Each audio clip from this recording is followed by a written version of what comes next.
Is Triple H honeymoon period officially over in the WWE? Let's talk about it. Welcome to... You're listening to the Wrestling Takeover. What is your name? With your host, Jordan Turner, who's always gonna keep it real. Come on, King. Inside and outside the ring. Let me make myself clear. He's got the fans behind him, King. It's time to take over, King. Are you ready? He's all fired up now, King. The Takeover. Let's go.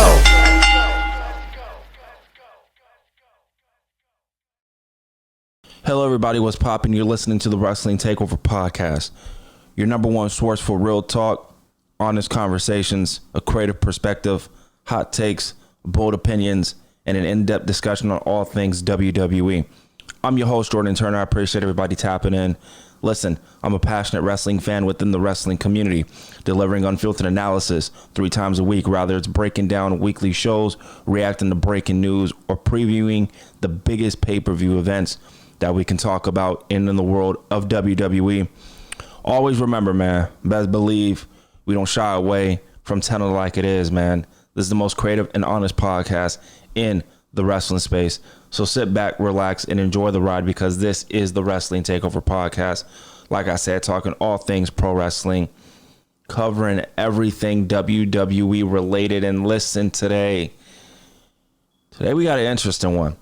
Today we got an interesting reaction to a YouTube video that I've been waiting to react to. It has to do with Triple H. And is the honeymoon officially over for Triple H in WWE? A lot of things have been going on in the world of WWE from a creative perspective. People are not really liking what's going on so far, and they're giving their 2 cents on it. And I was going through YouTube and reacting to videos, looking at videos, and I came across one that specifically was talking about, and they put the title in it, how Triple H is killing WWE forever. I don't know about all that, but, you know, Triple H isn't the best, but he's not that bad. You know, I feel like people overblown and they kind of overreact to things in the world of professional wrestling, within the wrestling community. So what I'm going to do is I'm going to play this YouTube clip. I'm going to play it. I'm going to react to it.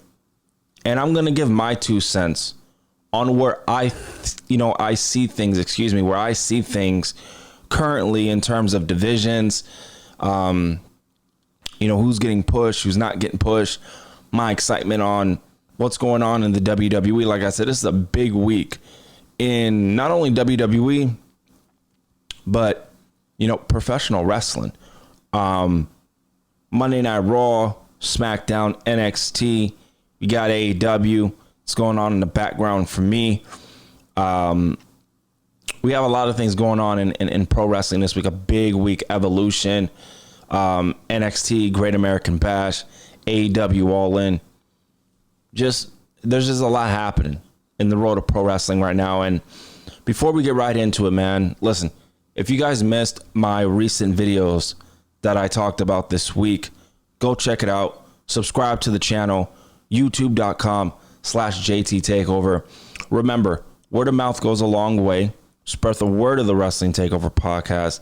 Please subscribe to the channel and let's get that algorithm up. Let's get those likes up. Let's get those comments up. Let's get those views up. Most importantly, the views are important. The likes are important. So hit that subscribe button. Hit that like button. Like I said, spread the word, man. Word of mouth goes a long way. If you know anybody that's a wrestling fan and you want someone to go out and listen to a podcast that's real, authentic, very creative, very passionate with his views and opinions on the WWE product, have them tap into the Wrestling Takeover podcast. Best believe they're going to enjoy what they hear. Let's get into it. The title reads, How Triple H is Killing WWE Forever. Let's get into it. Gradual decline of WWE under Triple H's creative vision has been a subject of intense debate among wrestling fans and critics alike. When Triple H first assumed control of creative operations, many fans were optimistic, largely due to his acclaimed work with NXT during its black and gold era. In that environment, That's a fact. That's a fact. And that's a perception that I feel like a lot of WWE fans have been really wanting the stuff that we've seen from the black and gold era of NXT. A lot of people with their perspective and their mindset, they were thinking like this. Oh shit. All right. Black and gold's popping. We're going to get that on the main roster. We haven't really gotten it like that. And it really hasn't been like that. And I'm gonna be completely transparent with each and every one of y'all. I don't think we were ever going to get something like that on the main roster. NXT Black and Gold was NXT Black and Gold. It's one of my favorite, I would say, eras of professional wrestling in my lifetime. The Black and Gold era. Very timeless. Let's continue.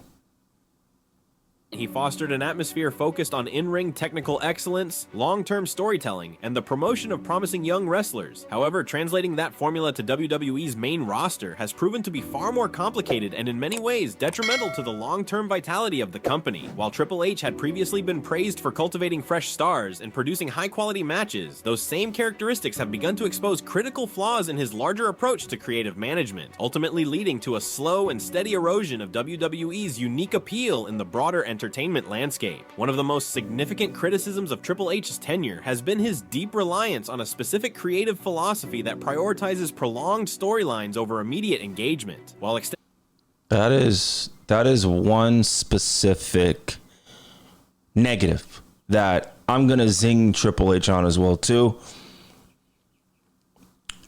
He doesn't know when things need to end, when stories need to end, when stories need to shift. He just keeps going and he doesn't really know when things need to end. That is one constructive. See, the word constructive criticism that I'm getting Triple H and other people give him, he don't give a fuck about really us. We give our views and opinions. I'm just being real with you guys. He don't give a fuck about us for real.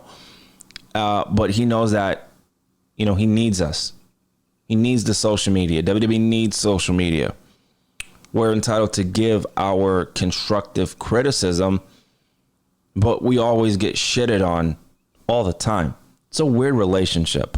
But Triple H has been, over the years, not just realizing it is the best word to use, of when things need to end.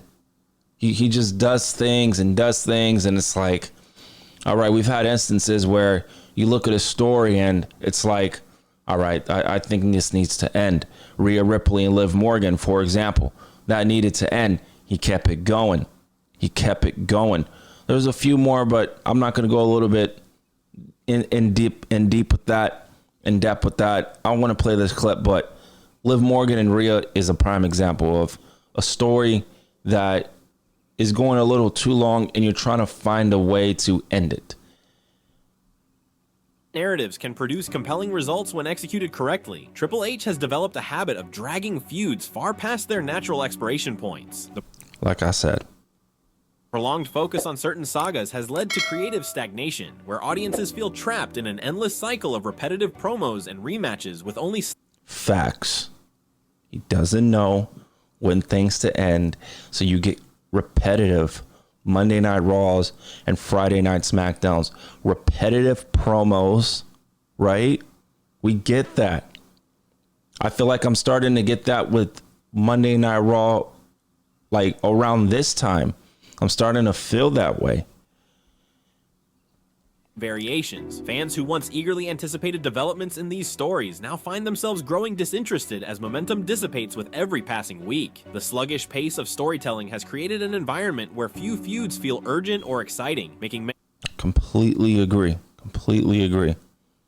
WWE shows feel like a chore to watch rather than a thrilling experience. Another contributing factor to WWE's decline under Triple H's leadership is his obsession with match quality at the expense of character development and entertainment value. While Okay. That point right there, I feel from my point of view, it's all about match quality. It is all about match quality. I understand that. That I understand, right? But the art of a promo, the art of character development is something that is a lost art in modern pro wrestling. It's about the matches, the timeless matches. I'm cool with that. That's fine. The thing is, though, those are always going to be there. We're always going to get timeless matches. But where's the moments? Where's the storylines? Where's the character development? We aren't really getting that in WWE. And here's the harsh reality. Here's the truth.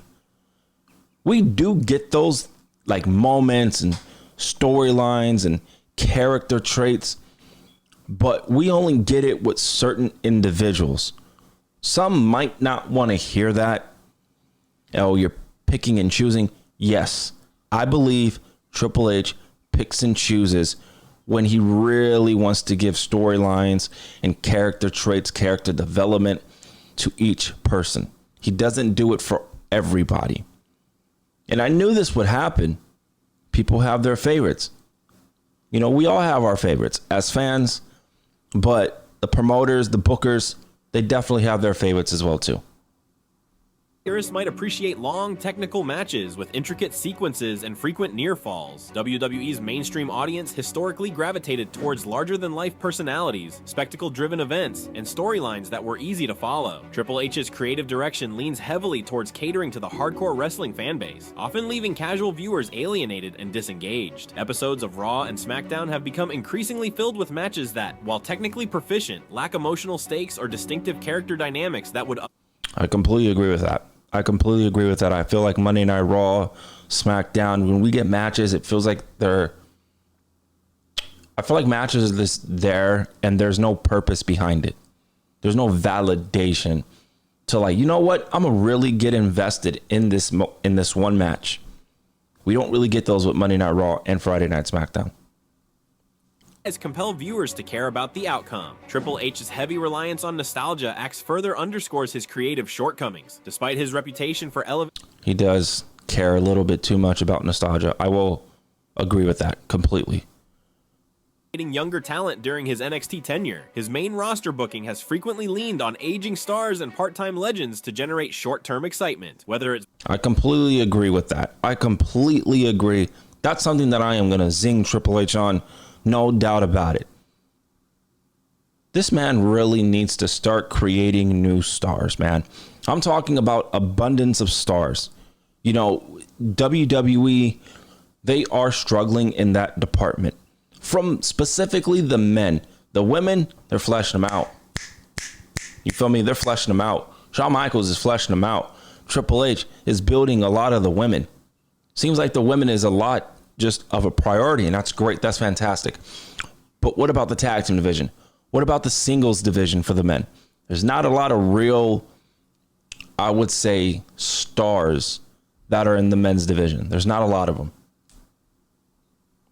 Back veterans for marquee matches or centering major storylines around returning icons, these decisions undermine the credibility of full-time performers and prevent them from ascending to higher levels of stardom. By consistently deferring to older names in pivotal roles, Triple H has stunted the development of fresh stars who could have carried WWE into a new era of relevance. Okay, I think we're speaking a little bit too soon on that, but at face value, right now, this gentleman's correct on that. He's correct on that. In addition to relying on familiar faces from the past, Triple H has repeatedly attempted to resurrect gimmicks and stables from NXT that fail to resonate with the larger WWE audience. These efforts often fall flat because what worked in a niche developmental setting does not automatically translate to a broader, more... I completely agree with that. It's so hard, bro. And I know it's hard. You think things are going to work on the main roster that worked on NXT, but that's not how it goes. You following me? That's not how it goes. The main roster is a broader audience, a bigger audience. It was a niche in NXT. I'll admit that. I was a part of that, but it was a niche audience. You kind of knew who you were going to cater to on the main roster, different nationalities, different, just overall perspective of what different fans want to see, what they like, what they don't like. And I know it's very hard, but WWE is definitely relying a little bit too much on nostalgia. They're relying a little bit too much on the legends. You got to start creating new stars at some point. Viewership. Groups like DIY and The Way. I'm going to be honest with you. I think Triple H is scared to create new stars. I think Triple H is scared to try new things. He's always going to rely on the old tropes and stuff like that that's already gotten over, you know, to kind of put a Band-Aid on. While beloved in NXT, have struggled to gain traction on the main roster due to poor creative integration and a lack of meaningful context for casual fans. Triple Completely agree with that. H's insistence on recreating NXT magic in a different environment speaks to his difficulty in adapting his booking philosophy to the specific needs of the flagship shows. Completely agree. Compounding these issues is Triple H's penchant for overcomplicating storylines. While intricate plots can occasionally produce memorable moments, WWE has historically thrived on simple, high-concept feuds that are easy to follow and universally engaging. Under Triple H's stewardship, storylines frequently become bogged down in layers of unnecessary complexity, requiring viewers to track convoluted alliances, betrayals, and shifting motivations that often lack satisfying payoff. This man has not said anything incorrect. This man really was sitting down and really digesting the things that he wanted to say. He's been correct on everything he said so far. I'm here to rebuttal, give my 2 cents, my perspective. And I'm trying to, because at the same time, he's actually saying the things that I would like to say. Like, if I didn't watch this, if I didn't, react to this video or nothing like that, and I wanted to just do this and talk about the honeymoon period being, over for Triple H, which we all know it is over. It's completely over. I would be saying the things that this gentleman's saying, but I mean, he's kind of speaking for me personally. I'm just reacting to it. It's really great to hear that a lot of people feel the same way as me, and a lot of people are trying to interpret it in a more respectful manner, rather just going all in and going pissed off and, balls to the wall and cussing and screaming and stuff. We don't need to do that, because we'll still get our point across in a calmly, timely fashion. He's been correct on everything he said so far.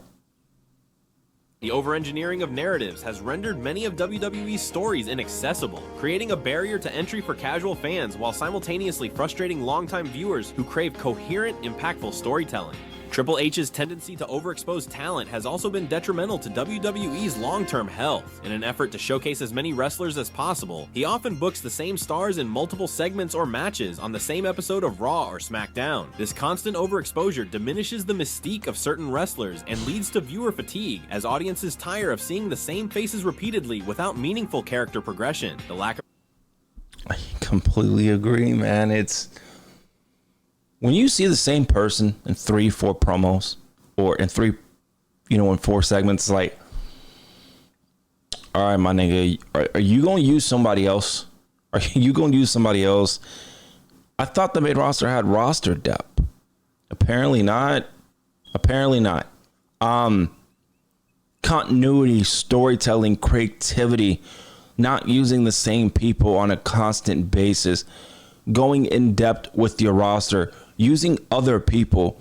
Let's see if they're going to get over, like Karrion Kross. Karrion Kross has gotten over genuinely. It wasn't forced. It was organic. And he's beloved right now. He's the hot ticket in town. People want to see Karrion Kross do well. At the same time, he's barely on television. He's barely wrestling. What's his purpose on television outside? He's feuding with Sami Zayn right now. That's great. But we need to get Karrion Kross on the big stage, on the big card. And He's a hot ticket in town right now. A lot of people want to see him.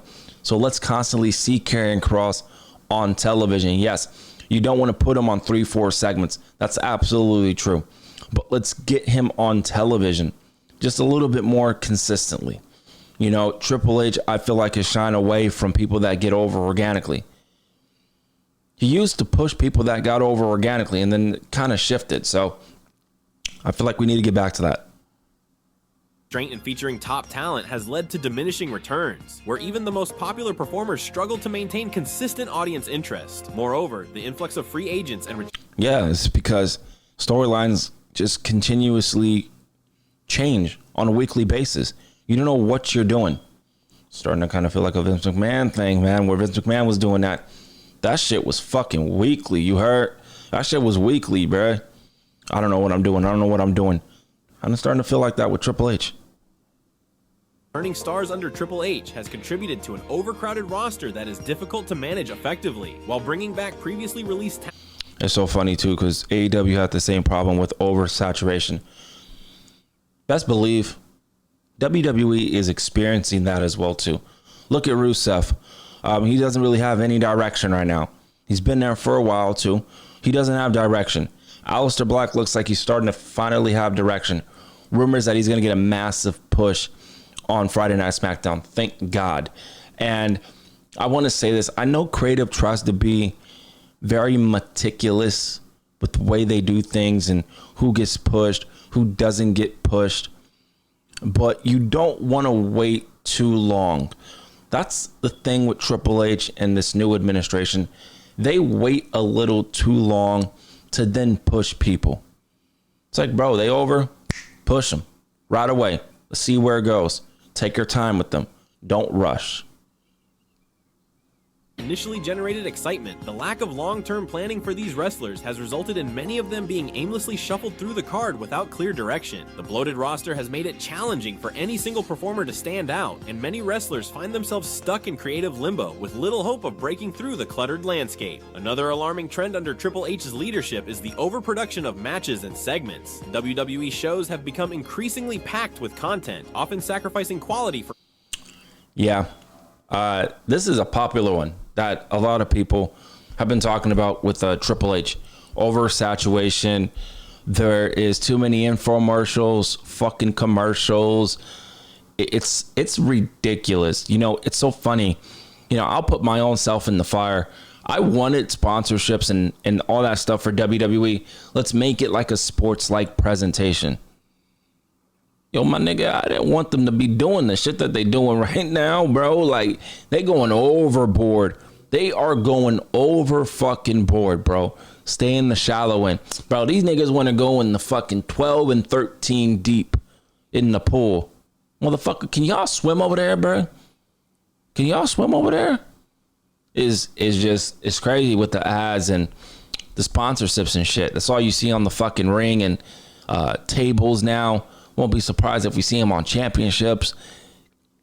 Hey, man, TKO, all they give a fuck about is that money on.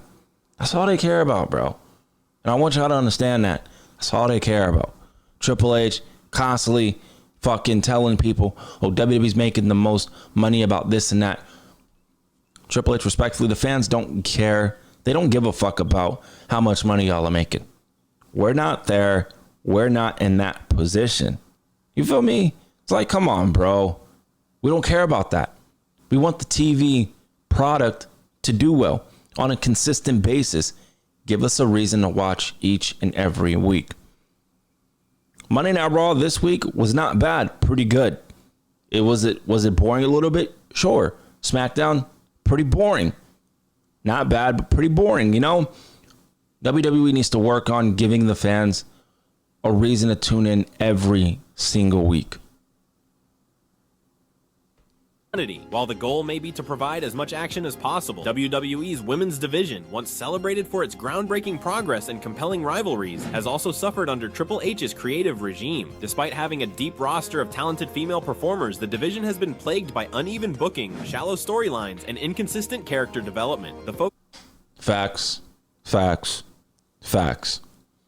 You know what has the best women's division right now? Like, no cap, bro. Like, I kid you not. is Shawn Michaels, NXT. He's making it a focus. Even Tony Khan in AEW got a pretty good women's division, pretty stacked. But Shawn Michaels has the best women's division, not because of specific women in the division, the names, the brand value. I ain't talking about that. I'm talking about the perception of the women's division of we're seeing women constantly on television. They're being presented. They're being booked. They have direction.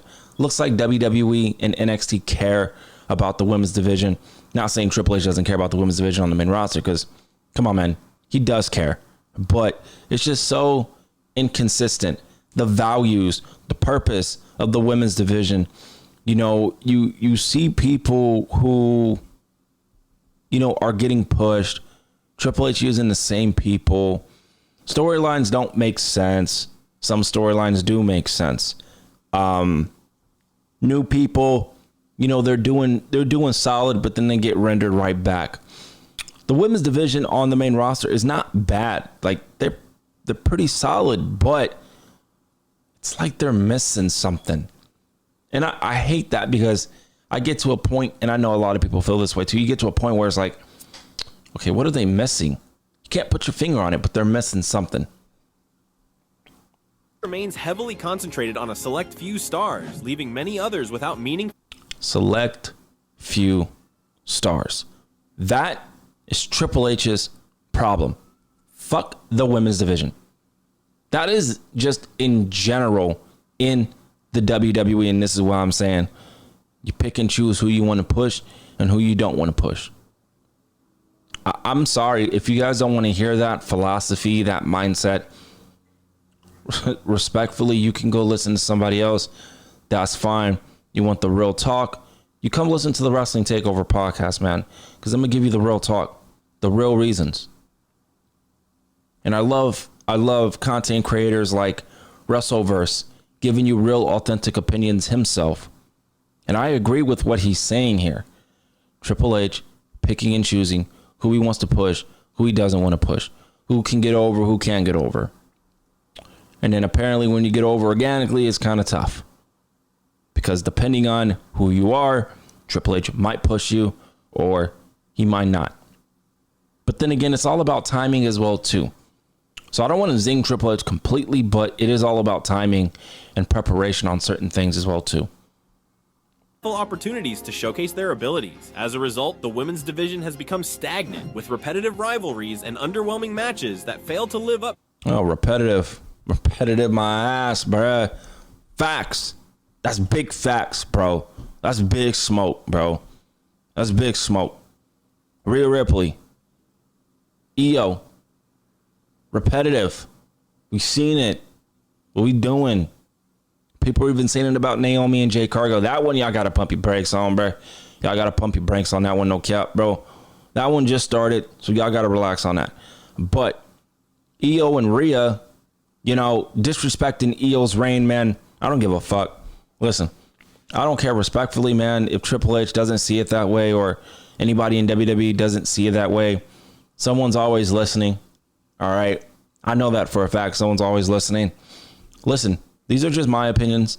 These are, you know, Wrestleverse's opinions, given his perspective on Triple H and the way he's running things so far. Triple H isn't the best booker. He's not the worst either.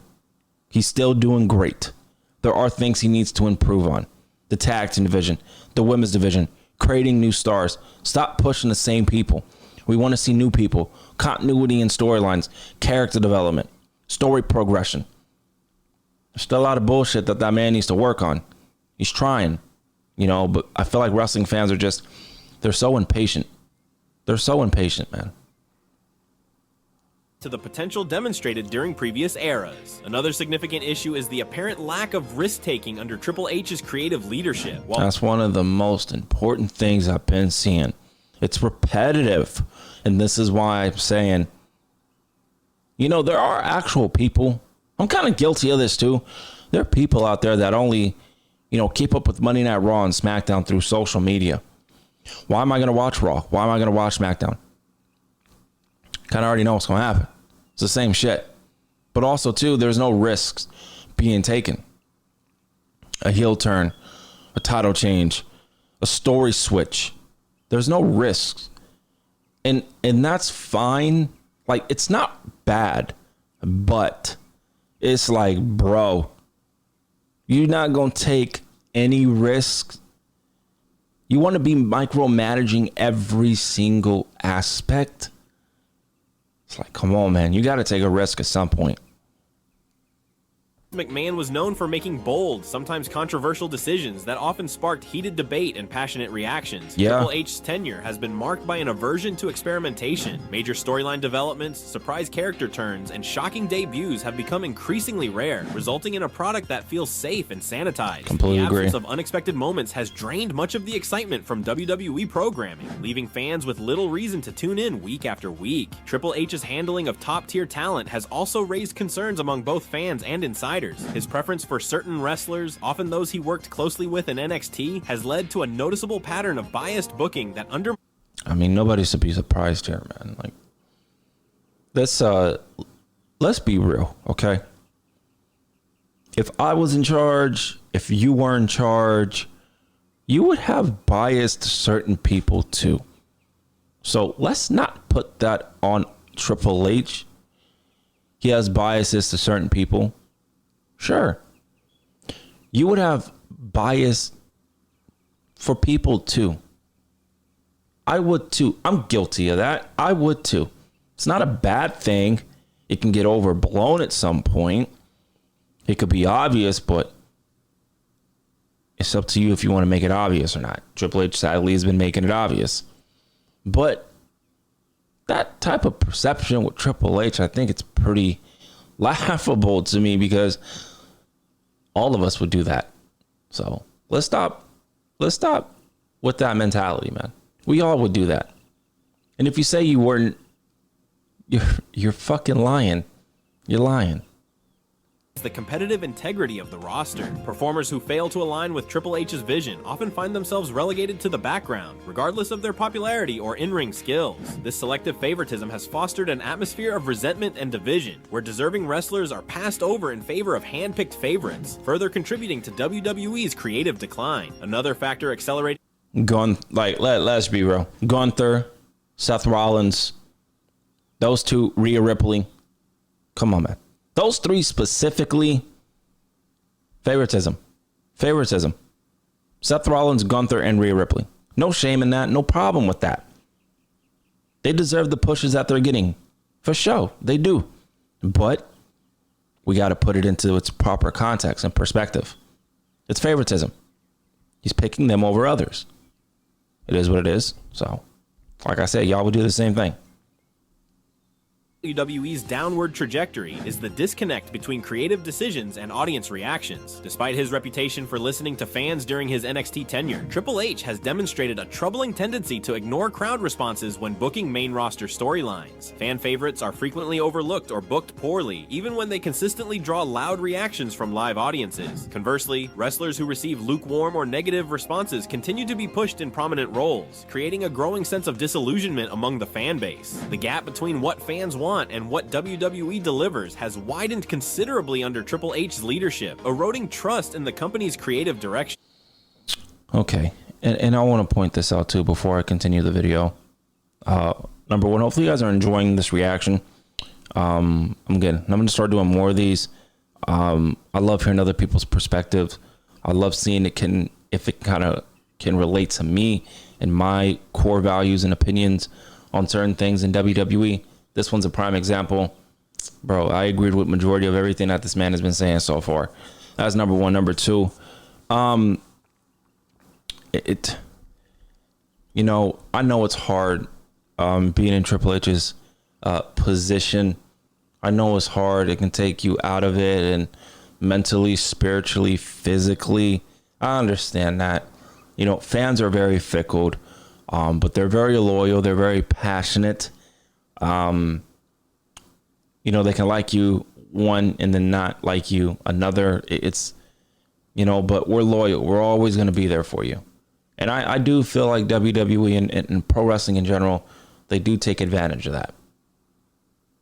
The erosion of WWE's unique identity is another pressing concern. Historically, WWE distinguished itself from other wrestling promotions through its emphasis on spectacle, over-the-top characters, and soap opera-style storytelling. Under Triple H, however, the product has increasingly come to resemble an extended version of NXT, with a greater focus on in-ring action and less emphasis on the theatrical elements that made WWE iconic. This shift has diluted WWE's distinct brand identity, making it less appealing to casual viewers and alienating those who appreciated its entertainment-focused approach. As WWE loses its singular voice, it becomes harder for the company to stand out in a crowded entertainment landscape. Triple H's tendency to overexpose talent has also been detrimental to WWE's long-term health. In an effort to showcase as many wrestlers as possible, he often books the same stars in multiple segments or matches. Yes, I said that earlier in this video. You know, I know it's hard and stuff like that, and you know, there's not, everybody can't be on the card. Everybody cannot be on the card, but, you know, you got to give others an opportunity. You don't know what they have unless you give them an opportunity and you give them a chance. But like I said, Triple H isn't perfect, but people are analyzing that Triple H is like the worst booker ever because you didn't certainly get something, or you feel like Triple H should have done something of a decision. That's understandable. You know, but Triple H isn't the worst booker around. He's not the worst, but like I said, there's definitely things he definitely needs to improve on. On the same episode of Raw or SmackDown, this constant overexposure diminishes the mystique of certain wrestlers and leads to viewer fatigue as audiences tire of seeing the same faces repeatedly without meaningful character progression. Facts. That is a fucking fact. Build new stars. Create new stars. That's it. It's that simple. Is it going to take time? Absolutely. But you don't know until you do it. Got to create new stars, man. The lack of restraint in featuring top talent has led to diminishing returns, where even the most popular performers struggle to maintain consistent audience interest. Moreover, the influx of free agents and returning stars under Triple H has contributed to an overcrowded roster that is difficult to manage effectively. While bringing back previously released talent initially generated excitement, the lack of long-term planning for these wrestlers has resulted in many of them being aimlessly shuffled through the card without clear direction. Completely agree. The bloated Absolutely. roster has made it challenging for any single performer to stand out, and many wrestlers find themselves stuck in creative limbo with little hope of breaking through the cluttered landscape. Facts. Another alarming trend under Triple H's leadership is the overproduction of matches and segments. WWE shows have become increasingly packed with content, often sacrificing quality for quantity, while the goal... All right, guys, we're going to stop it there. Listen, it's interesting, man. My bad. I'm texting. It's interesting. It really is interesting from that type of perspective. And there's just things that he needs to work on. There's things he needs to work on. There's things that he needs to get better at. And I want Triple H to do well. I really, really want Triple H to do well. And the reality of the situation is, though, a lot of people don't want him in charge. A lot of people want Vince McMahon back. I think y'all tripping in terms of that. But I think WWE, they're in a trying time right now. I know a lot of people don't even want Cody Rhodes to be the face of the company. They want Roman Reigns back. And, you know, WWE in the main roster, they're in a trying time. Evolution, for example, if you guys missed my coverage on all things Evolution on the state of WWE, on the Evolution conversation, I talked about it in depth. You know, the women in WWE on the main roster, it's a pretty interesting situation where they're at. I feel like WWE so far is sort of losing its core purpose and value. They're putting a little bit too much emphasis. And this is TKO. This is TKO, all about the money. Ticket sales are skyrocketing. It's too much money. You know, it's, you know, they're going away from the everyday fan, you know, and if the creative aspect in WWE is always going to change, it's going to go up, it's going to go down. I feel like we're in the middle so far. Is WWE in a boom period? From a business standpoint, they are in a boom period. From a creative standpoint, they have definitely fallen a little bit. And hopefully they can get back to that. But yeah, ladies and gentlemen, thank you so much for tapping in, man. Triple H honeymoon period is officially over. I do feel that way. Let me know in the comments down below if you guys feel that way. Comment down below your guys' thoughts on the video, his opinion on things that he said, my opinions on what I said, and also follow me on social media, on Twitter at JT Takeover, on Instagram at The Wrestling Takeover, and on TikTok. I am back on TikTok at Jordan Turner. Appreciate everybody kicking it with me, man, showing me love and support. I'll see y'all next time for a brand new video.